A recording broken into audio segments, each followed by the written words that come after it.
Hi అండి, నమస్తే. Welcome back to Aksharaarushka channel. ఇవాళ వీడియోలో టమాటా పచ్చడిని ఎలా తయారు చేయాలో చూపిస్తాను. ఈ టమాటా పచ్చడి వేడివేడి అన్నంలోకి నెయ్యి వేసుకొని తింటే చాలా బాగుంటుంది. అన్నమంతా ఈ చట్నీతోనే తినేస్తారు, అంత బాగుంటుంది. ఇది అన్నంలోకే కాదు, టిఫిన్స్లో కూడా చాలా బాగుంటుంది. ముందుగా స్టవ్ ఆన్ చేసుకొని ఒక ప్యాన్ పెట్టుకోవాలి. దీనిలోకి 1 టేబుల్ స్పూను ఆయిల్ వేసుకోవాలి. కారానికి తగినట్లుగా పచ్చిమిర్చిని ఇలా 2 సగాలుగా చేసుకొని వేసుకోవాలి. ఆయిల్లో వీటిని కొంచెం ఫ్రై అవ్వనివ్వాలి. ఇప్పుడు ఇందులోకి 5-6 టమాటాలను ఇలా ముక్కలుగా కట్ చేసుకొని వేసుకోవాలి. ఇప్పుడు ఇదంతా ఒకసారి కలుపుకోవాలి.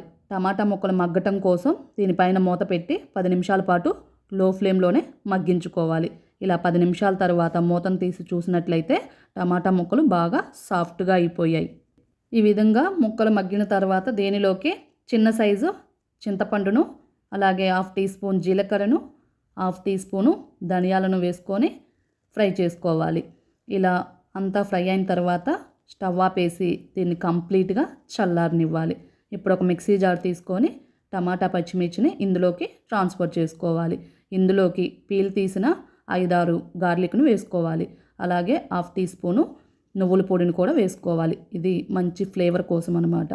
ఇందులోకి రుచికి సరిపడా ఉప్పును కూడా వేసుకొని మూత పెట్టి మిక్సీ పట్టుకోవాలి.